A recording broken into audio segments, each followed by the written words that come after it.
la triptyque chaleur, chauffage, isolation. Et là, voilà, on a résolu tous les problèmes du bâtiment en ce qui concerne le confort. Non, je suis désolé, il y a plein d'autres critères à prendre en compte et on nous a embarqués sur des critères qui ne sont pas les bons. On doit satisfaire nos besoins d'aujourd'hui en ménageant la capacité pour les générations futures de satisfaire les leurs.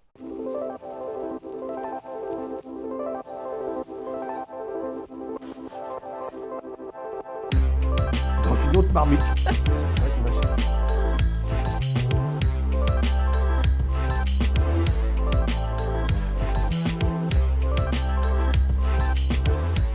Bonjour Claude, merci beaucoup de nous recevoir dans ta maison, qui est en cours de rénovation actuellement. Pour ceux qui ne connaîtraient pas encore Claude Defrançois, donc Claude, tu es connu sous la chaîne Papy Claude sur YouTube, par 150 articles qu'on trouve sur Build Green, qui est un des magazines sur Internet référents. Mais tu fais encore plein de choses. Tu viens de sortir un livre, Maison écologique, construire et rénover. Tu viens de sortir un blog, Soigner l'habitat. Pourquoi fais-tu tout ça ? Alors déjà, bonjour Geoffrey, merci d'être venu chez moi, je suis heureux de t'accueillir dans ma maison.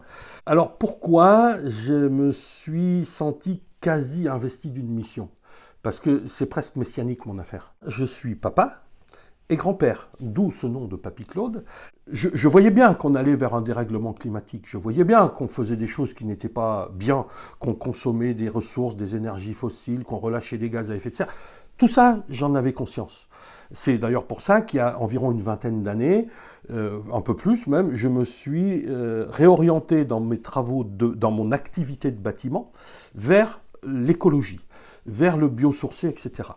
Mais je me disais très égoïstement, vu mon âge, je ne connaîtrais pas ça. Et puis, les hommes sont suffisamment malins, ils ont toujours su se tirer et se sortir de situations extrêmement difficiles, ils trouveront des solutions. Et au fil du temps, je me suis rendu compte que déjà, l'homme est malin, mais pas autant qu'il le croit, parce que les solutions, on nous les promet, on les attend, mais elles n'arrivent pas. Et surtout, je me suis fait rattraper par l'envolée du dérèglement climatique qui s'est accéléré à des vitesses que personne ne prévoyait, quoi. Le GIEC, chaque année, alors on y croit pas, on va pas rentrer on va pas développer ça, mais chaque année nous dit, finalement, ça va plus vite que ce qu'on avait imaginé. Et on avait prévu 3 scénarios, c'est classique, il y a le scénario ça va aller, le scénario ça va être dur, et le scénario ça va être extrêmement difficile. Et là, on a l'impression qu'on va dans le scénario très difficile. Oui, tous les scénarios, on va s'en sortir, tous les scénarios ça va aller, qui ont été imaginés au fil des années, chaque fois qu'il y a un nouveau rapport du GIEC, on entend dire finalement c'est le pire du pire qu'on avait prévu qui se produit. Et donc ça va toujours plus vite. Et j'ai été rattrapé par ce dérèglement climatique. Je suis ici dans l'Allier. Par exemple, cette année, ça s'est un peu mieux passé. Il y a eu une sécheresse généralisée, mais nous, on a subi cette sécheresse au même titre que d'autres régions. Donc on a souffert. La nature a souffert. Et nous, par voie de conséquence, puisqu'on n'est pas déconnecté de la nature, on en fait partie. Et donc, par contre, l'année dernière, ici, là où j'habite, on a passé 72 jours sans une goutte d'eau. Alors, j'avais un puits, bien évidemment, j'arrosais mon jardin, parce que oui, je fais un potager, j'ai eu pas mal de terrain, j'ai des arbres fruitiers, etc. Je suis pas malheureux, je suis même plutôt très confortable dans ma vie. J'ai beaucoup de chance, sauf que de sécheresse en sécheresse, au bout de 3 ans, j'avais une trentaine de résineux, j'ai presque 3 hectares, il y a un bois, il y a un pré, il y a un champ, etc. C'est vrai que je suis bien, quoi. Mais mes 30 résineux, il n'y en a plus que 3. C'est-à-dire qu'aujourd'hui, 90% sont morts. Sur les 3 qui restent, j'avais un cèdre bleu, la tête a été cassée par un coup de vent. Donc je peux dire qu'il m'en reste 2,5. J'avais 2 bouleaux. Je prélevais donc la sève de bouleau tous les printemps. Je me faisais ma cure avec mes bouleaux. D'ailleurs, sur ma chaîne YouTube Papy Claude, j'ai une vidéo sur le prélèvement de sève de bouleau. Aujourd'hui, je ne peux plus. Mes bouleaux sont morts. J'avais 2 châtaigniers, je suis obligé d'aller ailleurs. Mes 2 châtaigniers sont morts. Ce réchauffement climatique, tu le vis ? Je le vis, mais physiquement difficile, quoi. Parce que quand j'ai acheté ici, c'est assez récent, j'ai planté des arbres. J'avais 3 poiriers, il m'en reste 1. J'avais 3 pommiers, il m'en reste 2. J'ai planté des cerisiers, j'en ai planté 2, 1 est mort. Donc voilà, la sécheresse, c'est ça. Donc je suis impacté aujourd'hui dans ma vie. Et j'ai des enfants qui ont la quarantaine à quelque chose près, je me dis, ça va être difficile pour eux. Mais j'ai des petits-enfants que j'appelle mes bilous. Eh bien, franchement, ça me prend au trip, quoi. Je suis mal pour mes bilous. Je ne peux pas comprendre, je ne peux pas admettre que, quelque part, ça va être difficile pour eux, beaucoup plus que pour moi. Alors, je te prie des sujets, Geoffrey. Mais bon, je suis un peu émotif. Et c'est vrai que je parlais de mission, je me sens une mission. Alors, moi, je peux quoi? Je peux pas. Je suis pas à la tête d'un État, je suis pas à la tête d'un gouvernement. Je ne suis pas un influenceur en capacité de changer beaucoup de choses. Je suis dans le bâtiment. Je suis un mec du bâtiment. Je suis pas né dans le bâtiment, j'y suis venu par amour. Parce que du jour où j'ai commencé à travailler dans le bâtiment, bon, j'ai travaillé dans la gestion de patrimoine, j'ai fait plein de trucs. Bon, voilà, j'ai eu plusieurs vies en une. Quand j'ai commencé dans le bâtiment, j'y suis resté. Parce que, comme disent nos amis canadiens, je suis tombé en amour avec cette activité. Je suis tombé en amour avec les maisons, avec la nécessité de permettre à chacun d'avoir un habitat. C'est le moins qu'on puisse offrir aux hommes. Voilà, on a la pyramide de Maslow, on la connaît tous plus ou moins. On a les besoins primaires, et parmi les besoins primaires, au-delà du boire, du manger et du se reproduire, où là chacun trouve sa solution, mais on a la nécessité de s'abriter. Et moi, je me sentais dans une mission de permettre à des hommes de s'abriter. Je suis obnubilé par deux choses. Qu'est-ce qu'on fait des ressources? Parce que les ressources, c'est le phénomène du capitalisme, hein. C'est comme ça, voilà, on va pas forcément, je n'ai pas de capacité à changer le système, mais on considère que la ressource est illimitée et qu'elle n'a de valeur que par le coût d'exploitation qui y est attaché. Or, oui, la Terre est ce qu'elle est. Alors, je me suis aussi rendu compte, j'entends des Elon Musk et autres qui ont des projets absolument extraordinaires d'aller habiter sur Mars. Il y en a certains, voilà, ils vont sur Mars, d'autres ils cherchent des planètes qui seraient habitables pour l'homme, etc. Moi, je constate une chose, je suis sûr d'une chose, on a un biotope dans lequel on peut vivre. Et c'est obligé qu'on puisse y vivre, puisqu'on s'est développé au fil des siècles, des millénaires, des millions d'années. L'évolution, on en a fait partie. Donc on est adapté à ce biotope. Et ce biotope auquel on est tellement bien adapté, ça s'appelle la Terre. Et si on doit chercher un autre biotope, déjà il est très loin de nous. Je suis intimement convaincu que très peu de gens, si tant est que ce soit possible, pourront y accéder. Comment fera-t-on le tri, etc. Tout ça, ça ne me va pas. C'est très lointain. C'est très lointain. Il y a une urgence. Et pour le moins improbable. Voilà, je ne dirai pas plus, c'est de l'intime conviction. Et effectivement, c'est très lointain et il y a une extrême urgence. J'ai constaté au fil du temps qu'on a des impacts tous, collectivement et individuellement. Alors, collectivement, c'est tous nos systèmes économiques, de mouvement, de déplacement. Bon, aujourd'hui, on est là en 2020, les déplacements sont un petit peu limités. Mais donc, ce qu'on est en train de vivre est lié aussi à tout ce qu'on a développé. C'est ça. Les hommes, de plus en plus, vivent en un endroit et travaillent en un autre. Bon, on est dans une situation donnée. Et les gens vont couramment habiter en un endroit et aller travailler en un autre. Avec, quand on est en ville, on passe des 1 heure, 2 heures dans les transports en commun. Notre impact transport en commun, déjà, n'est pas négligeable, mais malgré tout, il est admissible. Admissible. Autant qu'on pourra le réduire, autant ce sera mieux.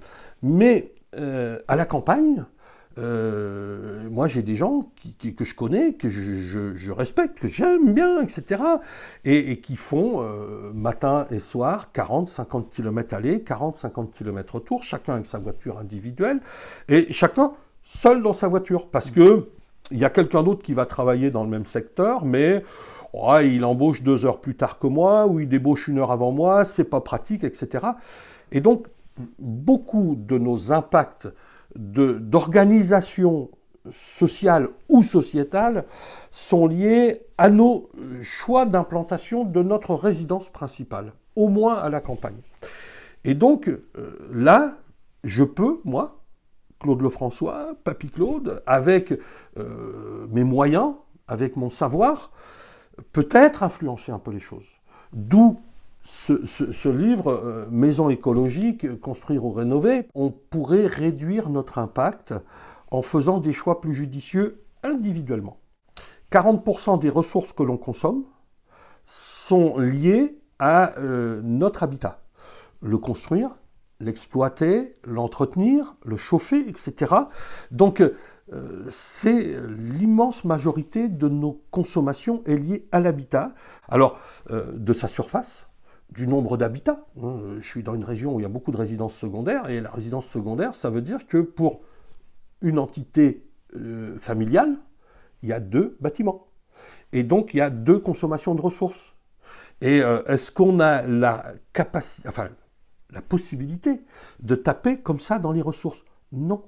La Terre contient des éléments, et si on tape trop dedans, ben, un jour il en manque.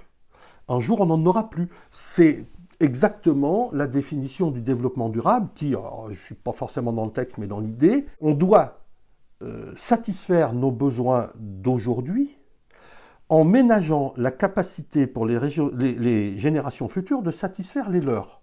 Et donc si moi, pour mon bon vouloir, mon bon petit confort individuel, et parce que j'ai envie d'avoir une superbe résidence principale, et puis pourquoi pas 1, 2 résidences secondaires, et que je veux vivre, voilà, on est à 2, 3 personnes, on va faire une maison de 180, 200 mètres carrés parce qu'on en a les moyens, et on va nous dire, cette maison est écologique parce qu'elle a un impact carbone au mètre carré qui est faible. Ben oui, c'est vrai, son impact carbone est faible, mais individuellement, l'impact de l'individu est fort. Parce que peut-être qu'une maison beaucoup moins pertinente, beaucoup moins bien conçue, construite, qui va par mètre carré émettre 2, 3, 4 fois plus, mais si dans 200 mètres carrés on est à 2, et dans 80 mètres carrés on est à 5 ou 6, eh bien, chaque individu qui vit dans cette maison de 80 mètres carrés, qui peut-être est beaucoup moins vertueuse dans sa conception et dans sa construction, ben lui, individuellement, il va être beaucoup plus vertueux. Ayant été charpentier, je suis devenu, petit à petit, donc je suis parti dans la gestion de patrimoine. De la gestion de patrimoine, je suis revenu dans l'immobilier en tant qu'agent commercial en agence immobilière. À un moment donné, j'étais dans un secteur où on manquait de biens à vendre, il y avait une demande et on ne pouvait pas la satisfaire. Donc je me suis dit avec mes patrons de l'époque, ce qu'il faut c'est qu'on trouve des terrains et qu'on construise. Et là j'ai mis le doigt dedans, quoi. J'ai mis le doigt dedans parce que d'un coup, ça a été pour moi quelque chose d'assez extraordinaire. Je pouvais permettre à des gens d'avoir leur chez eux.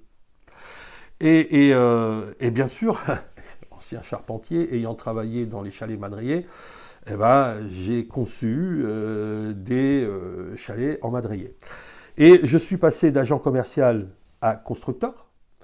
Là, j'ai développé, donc je suis passé du madrier à la maison à plateforme porteuse, donc technique on pourrait appeler, c'est un peu un dérivé du colombage, etc. Bon, bref, on a des potelets qui portent l'ensemble de la maison, on contrevente, on remplit.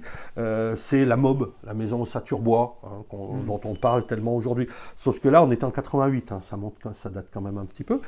J'ai construit des maisons, j'ai développé un principe constructif de maison Ossature-Bois en kit. J'ai participé grandement, je dirais, bon, anonymement, mais grandement, à la mise aux normes européennes des techniques de construction nord-américaines.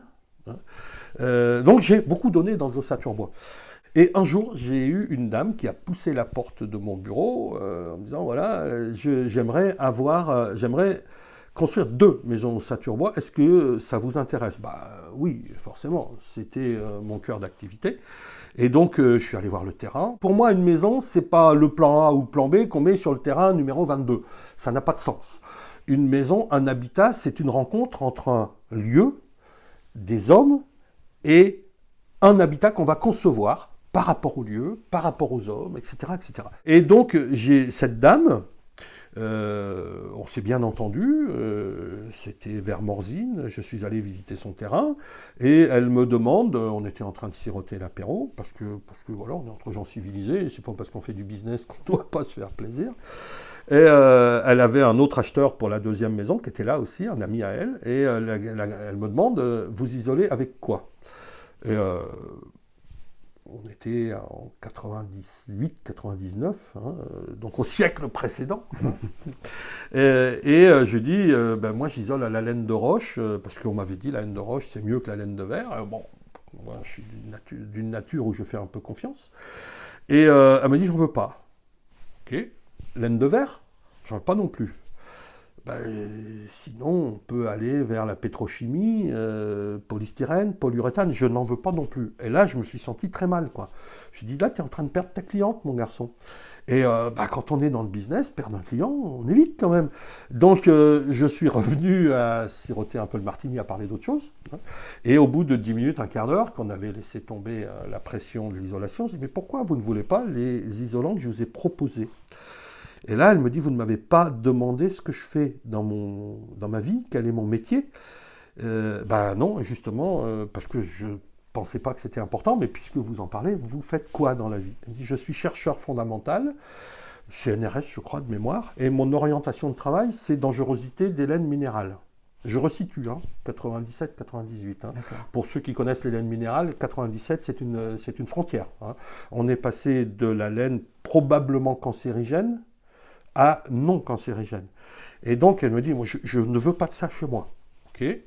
La laine de roche, guère mieux, parce que on a des... Bon, elle est peut-être différente, mais bon, malgré tout, voilà, j'en veux pas chez moi. Ok, écoutez, expliquez-moi pourquoi, donnez-moi les détails, donc on va pas les détailler ici, et là, j'ai compris, j'ai dit, ok, plus jamais.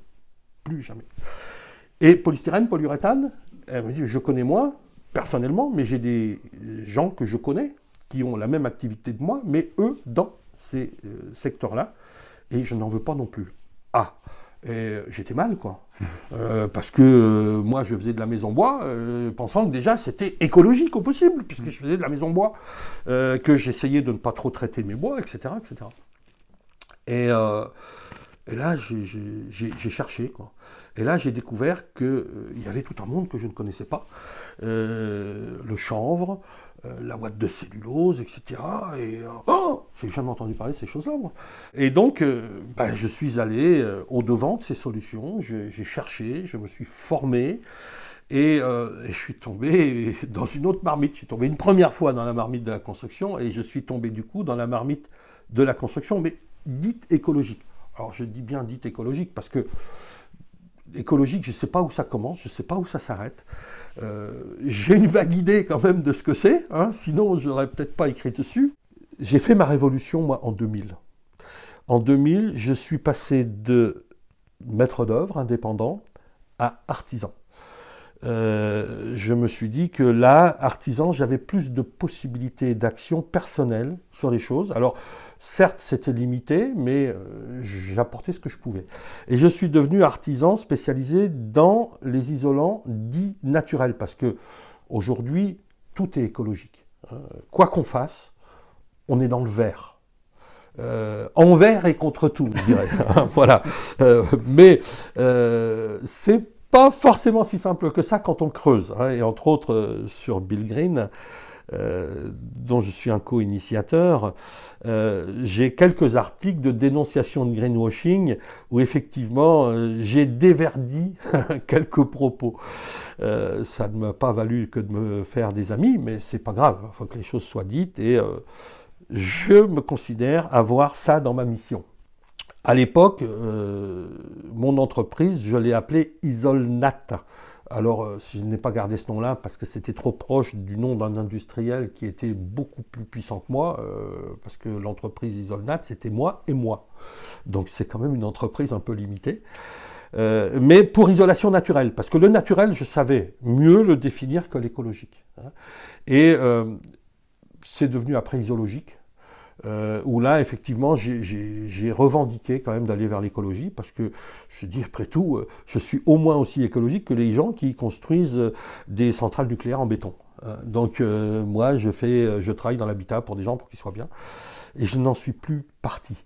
Mais, à un moment, là, s'est produit une chose, c'est que mon principal fournisseur, qui était un fabricant d'isolants, de Watt de Cellulose m'a proposé de devenir son responsable technique et formation pour toute la France parce qu'il s'implantait en France. Voilà pour cacher les noms, c'était Isofloc, Isofloc entreprise suisse, leader européen de la Watt de Cellulose à l'époque. Et en tant qu'artisan, et maître d'œuvre, j'avais pratiqué le sport national des indépendants, qui est de payer le moins de charges possible. Et l'âge avançant, je voyais la retraite arriver et pas très importante. Donc je me suis dit, devenir salarié, passer du bâtiment où on ne gagne pas beaucoup d'argent, beaucoup de gens pensent « Oh, les artisans sont des voleurs, les machins, etc. » On peut en penser ce qu'on veut. Ils ont le droit déjà de gagner de l'argent. Ils ont même le devoir d'en gagner. Mais ils n'en gagnent pas autant que ce que beaucoup de gens pensent. Ce ne sont pas parmi les plus fortement rémunérés. Et c'est dommage parce qu'ils ont une fonction très importante. Passant du bâtiment à l'industrie, je voyais mes revenus considérablement augmenter. Ma retraite approchant, je me suis devenu picsou et je me voyais les dollars, c'était quand même un petit peu mieux pour ma retraite. Donc j'allais avoir une retraite meilleure. Et donc j'ai quitté effectivement le bâtiment en tant qu'acteur directement sur le chantier pour aller vers responsable technique. Là, j'ai monté mon deuxième centre de formation puisque j'en avais déjà eu un quand j'étais artisan où je considérais qu'en tant qu'artisan spécialisé dans l'isolation naturel, écologique, il valait mieux que j'ai des bons confrères bien formés que des concurrents qui faisaient n'importe quoi. Donc je formais mes confrères. Et donc j'ai monté un centre de formation après avoir été embauché par Isofloc pour devenir leur responsable technique et formation sur la France, sur l'approche de l'isolation écologique globalement. Donc je ne m'en suis pas tenu à l'approche pour la Watt, ça n'aurait pas eu de sens. Mais pourquoi, comment, qu'est-ce qu'on fait, quelles sont les raisons, comment migrent les calories, etc. Et pourquoi faut-il isoler, et comment faut-il isoler, et après, avec quoi faut-il isoler. Et quand on a vu comment les calories migrent, quelles sont les lois physiques qui prévalent à cette migration des calories, et qu'on regarde de quoi on dispose pour lutter contre, tout naturellement, on va vers le biosourcé. Voilà, c'est comme ça, pour plein de raisons. Plus de chaleur spécifique, densité de mise en œuvre, j'en passe et des meilleurs. Mais pour tous ces concepts-là, je mettrai en commentaire les liens vers les vidéos qui en parlent. Ça fait partie d'une de tes missions aussi, c'est d'essayer de rendre accessibles des concepts qui sont assez compliqués à comprendre. Absolument. Et notamment, il y a un concept, par exemple, là, on est en train d'aller vers un dérèglement climatique, on en a longuement parlé, qui fait que de plus en plus, les canicules vont devenir le standard de nos étés. Et qu'on sait qu'il y a un point important l'été à prendre en compte, c'est le déphasage. Et le déphasage, les gens commencent à savoir ce que c'est que le déphasage thermique. On en est encore loin. Mais effectivement, ils en ont au moins un petit peu entendu parler. Moins que l'isolation, c'est sûr. Moins que l'isolation, c'est absolument certain. Une fois qu'on a découvert comment les calories migrent, comment on les perd, j'avais appliqué le grand concept général, le dogme dans lequel on est en train de naviguer tous, bêtement, qui est de dire le confort est lié à une température intérieure ambiante. Cette température intérieure ambiante minimale à atteindre, on peut l'avoir l'hiver parce qu'on chauffe, parce que justement on chauffe pour compenser les pertes et on a des pertes de calories.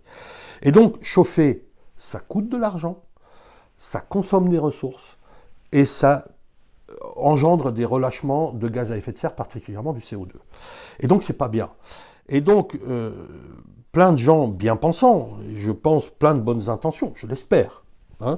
On dit on ne peut pas laisser des gens dans une telle situation. On ne parlait pas à l'époque de passoire énergétique, aujourd'hui on nous en parle beaucoup. On ne peut pas laisser les gens ne pas être à une température confortable. Et on a mis dans la tête des gens que le confort est lié à la température. Pour avoir cette température, il faut chauffer. Pour chauffer peu, parce que ça coûte trop cher et parce que ça pollue et consomme des ressources, il faut éviter les fuites. Et le seul moyen d'éviter les fuites, c'est l'isolation. Et ça, c'est vrai. Je ne peux pas dire le contraire. L'isolation contribue à limiter les fuites. Sauf que c'est la base qui n'est pas juste. C'est que le confort n'est pas lié qu'à une température. Ça n'est même pas la raison principale, ce n'est même pas le critère principal. Ça, c'est un critère de correction, la température. Le confort est lié à d'autres choses qu'on développera peut-être un peu plus. Ayant compris toutes ces choses-là, je me suis dit, là, Claude, tu as une mission. C'est de faire savoir aux gens comment ça marche. Et notamment l'été, comment migrent les calories. Et les calories, on a une quantité de calories qui sort, mais on a surtout une vitesse à laquelle ça transite, enfin qui sort ou qui entre, parce que les fuites sont dans un sens l'hiver et dans l'autre sens l'été. Hein. Et l'été, c'est ce qui entre qui nous pose problème. Et la vitesse à laquelle ça pénètre, ça s'appelle le déphasage. Je reviens sur ce paradigme qui est la triptyque chaleur, chauffage, isolation. Et là, voilà, on a résolu tous les problèmes du bâtiment en ce qui concerne le confort. Non, le confort thermique. Je suis désolé, il y a plein d'autres critères à prendre en compte et on nous a embarqués sur des critères qui ne sont pas les bons. Et donc qui nous en conduisent vers des solutions qui ne sont pas forcément les plus pertinentes compte tenu de la situation. Absolument. Absolument. Parce que, bon, de temps en temps, en tant que papy, un peu sanguin, je pousse des coups de gueule. Ça m'arrive. Et j'en ai poussé un, assez, deux, trois peut-être, depuis quelques mois sur tout ce qu'on nous propose autour de l'éradication des passoires énergétiques. Puisque rien que le mot passoire, hein, on pourrait dire éradication des habitats non confortables. Et là, on ramènerait la notion de confort. Non, quand on dit passoire énergétique, c'est quoi une passoire ? C'est un récipient fermé dans lequel on a fait des trous et on a des fuites. Et c'est pour ça que ça passe. Et donc le simple fait de dire d'un habitat non confortable que c'est une passoire énergétique, c'est sous-entendre que pour qu'il ne soit plus une passoire énergétique, il faut fermer les fuites. Et pour fermer les fuites thermiques, il faut isoler. Ça fait des décennies qu'on nous oriente vers toujours ce fameux « il faut isoler, il faut isoler, il faut isoler ». Donc si on isole, on aura moins de fuites. Si on a moins de fuites, on pourra chauffer, ça coûtera moins cher. On n'en sort pas. Or, entre 2014 et 2016, du 1er janvier au 31 décembre, donc sur 3 ans, l'ADEME, donc qui est une autorité, je pense, assez peu contestable, hein, a fait faire une étude qui s'appelle TREMI. T-R-E-M-I, qui est disponible pour tout le public. Bon, effectivement, il y a 75 pages de rapport. Alors, c'est assez imbuvable. Enfin, encore que non, ils ont fait beaucoup d'efforts pour que ça soit accessible. Mais ça reste un rapport. Hein, pour expliquer ce qui s'est passé pendant ces 3 années-là.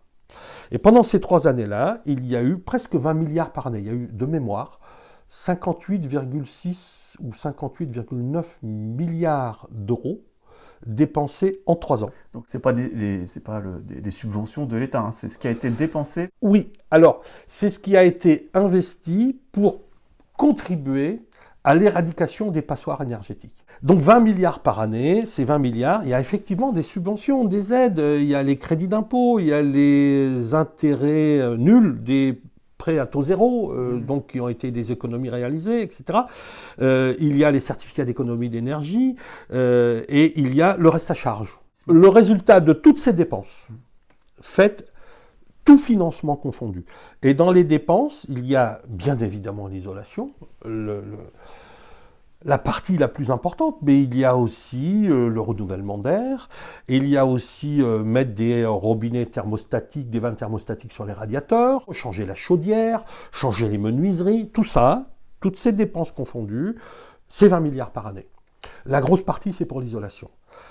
Et 20 milliards par année, c'est quand même pas une paille, quoi. Hein. Ça se trouve pas sous le sabot d'un cheval. Et donc, le résultat de ça, lorsque l'on prend, alors le seul baromètre d'analyse, le seul moyen d'analyse que l'on ait, c'est de se baser sur un descriptif d'un habitat avant transformation, avant travaux d'amélioration, et le résultat selon ce qui a été déclaré, qui a été fait.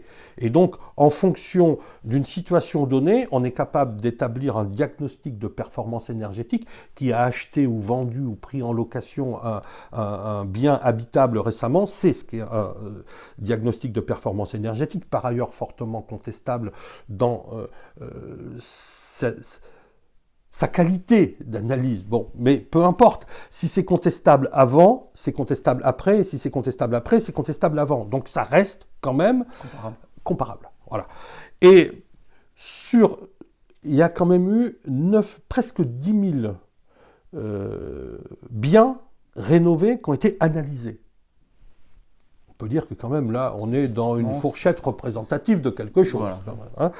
5% ont gagné 2 places dans le cadre d'un diagnostic de performance énergétique. 20% ont gagné 1 place. Ce qui revient à dire, si on le lit autrement, que 75% n'ont pas gagné de place. Ce qui ne veut pas dire qu'ils n'ont pas progressé, mais ils n'ont pas suffisamment progressé pour gagner 1 place. Avec des dépenses telles, pour un résultat aussi piètre, il y a quand même des questions à se poser. Alors, d'après toi, si tu étais aux commandes, qu'est-ce que tu proposerais? Alors, déjà,